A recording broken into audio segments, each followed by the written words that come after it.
Bullet Club. For life. What's up, Bullet Club? Bullet Club Gaming 91 here, back with another video. And let's talk about it. This morning, 7 a.m. Mountain Standard Time, Nintendo had their big Switch 2 reveal event and product reveal. And with all of that coming out, let's just say for any hype that anybody really had that was a casual or a family or a budget gamer, all of that went out the window. While there are some goods, and let's get those out of the way. The system itself looks pretty good. It looks on par with what you would get from a Lenovo device, a Steam Deck, or a ROG Ally, and those other devices that are Steam Deck, Steam OS, or Windows OS systems and stuff of that like.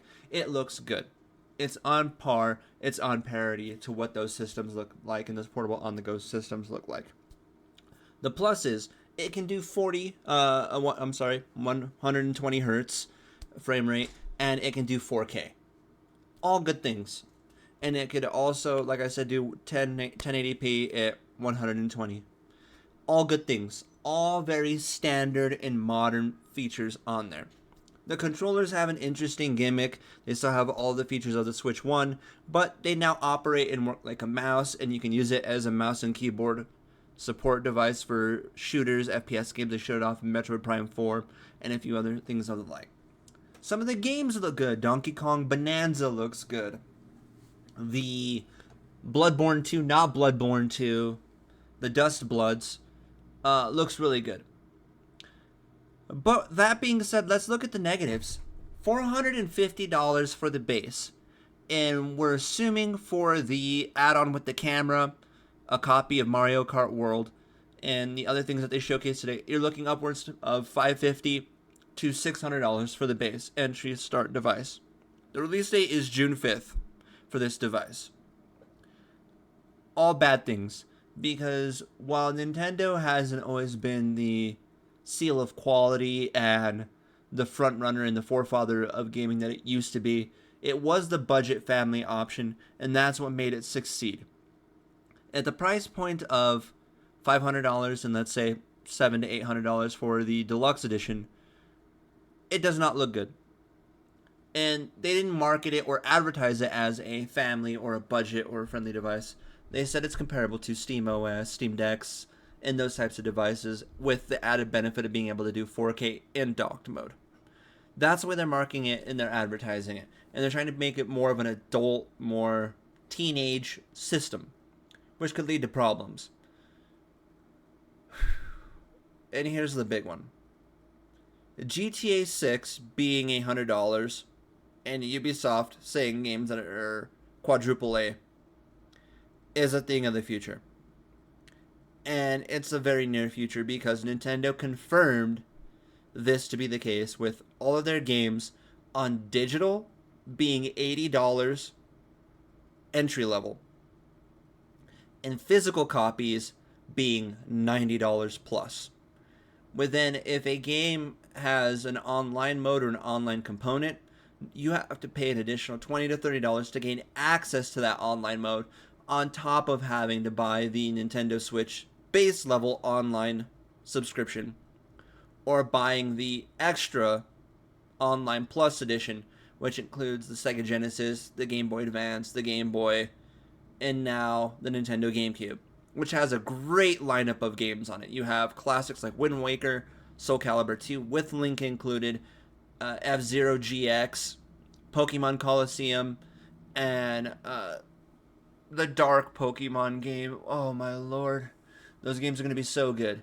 But couple all that together, to get a Switch 2, you're looking at almost $1,000. On top of that, you also have to factor in that the physical copies of the game, you do not get a actual game on the cart. It has now been confirmed that they are basically just a two-factor, two-step authentication system. It's basically you plug it in, the console itself unlocks access to the game, and you still have to download, and everything is digital. Now, to be fair, when you buy a physical copy of a PlayStation 5 or an Xbox game, you're just getting the initial 1.0 data on the disc. And with the day one patch and everything else, you have to on there. But at least for a good majority of the games on there, you can play the 1.0 version without the day one patch. With the Switch 2, you get none of that.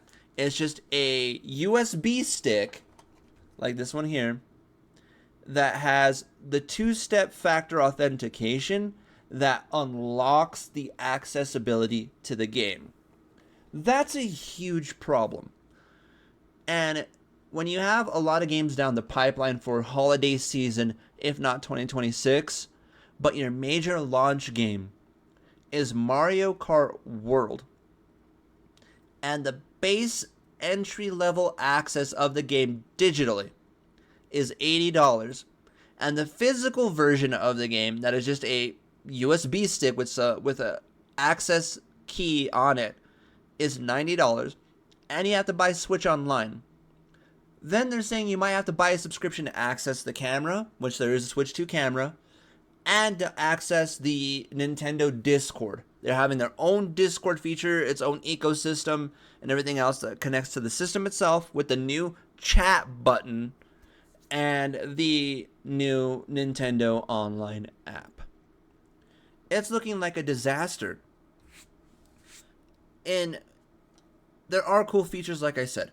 Being able to play Metroid Prime 4, Warzone, and other Call of Duties in the future, Fortnite and other games, with the Switch 2 controller, face down as a mouse, and a keyboard that'll eventually be sold on the console 1000%, and things of that nature. I get it. I understand.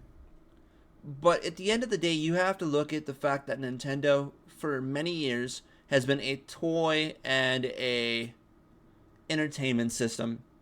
They don't classify as a game system. For families and budget customers to experience things, and in the span of the Switch 1, when it comes to first-party, main recognizable licensed games, we've only had about 10. From Mario Odyssey, to Breath of the Wild, to Tears of the Fallen Kingdom, to Metroid Dread, and a few others like Astral Chain, which are new IPs, and stuff of the like, and Kirby, the Forgotten Land. You really don't have a lot of games that sell you on the Nintendo brand. And for the Nintendo Switch, a lot of the third-party stuff was shovelware, or the worst unoptimized version of the port. Mortal Kombat 11, anyone? Mortal Kombat 1, anyone?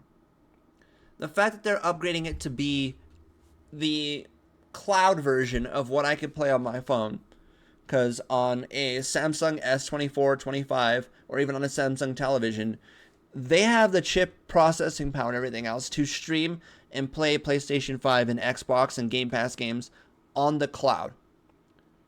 So to have the Switch 2 basically be a glorified, high-powered modern cell phone with a new gimmick for $500 doesn't fit the mold and what people are looking for in the system. And all they've done is confirm that the cost of video games is going to be so unobtainable for the normal blue-collar, middle-class to low-class family. Even more now.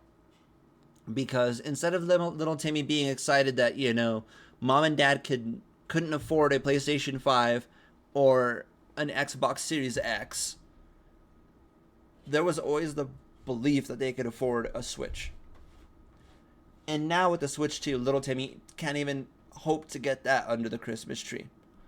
And then these game companies and legacy media wonder why PC gaming has blown up the way it has, and even a budget $500 system could get you more than an actual console or a portable console in today's world. I'm worried for the future of gaming. I'm worried for the future of Nintendo. This new leadership and the new direction Doug Bowser and Nintendo of Japan are taking them is very worrisome. But while there is some good, and we have to wait till June 5th to get the system in our hands, a lot of the information and stuff that they've released today, and that was part of this press event, and the fact that they wanted to end the show by saying, hey, we're not going to announce the price here. We're not going to let the live chat interact with our people. We'll release the price and gaming price and pre-orders this afternoon, and pre-orders will go live later on, in which it's going to be a tiered-based system. Online customers and premium online customers get first crack and so on and so forth to protect for piracy. I'm okay with that. But the fact that they knew that they were going to get so much backlash and anger for their decisions and their choices that they said, we're not releasing it now with this conference. We're going to do it at a later date in a later time so you can be mad in private or take it to social media where we can't see it and we don't have to worry about it, is a problem. But hey, I want to know your thoughts in the comment section below. As always, don't forget to like, comment, subscribe, follow your boy on all social media platforms, TikTok, Twitch, YouTube, Rumble, wherever you want to find me. I'll be there. But let me know what you guys think. Are you guys excited for the Switch 2? Are you excited for the Switch 2 games that are coming with it? Or not? Let me know. Isn't as always, Kenny, take us home. Goodbye. Mwah, and good night, bang. I'll catch you guys in the next video. Bullet Club out.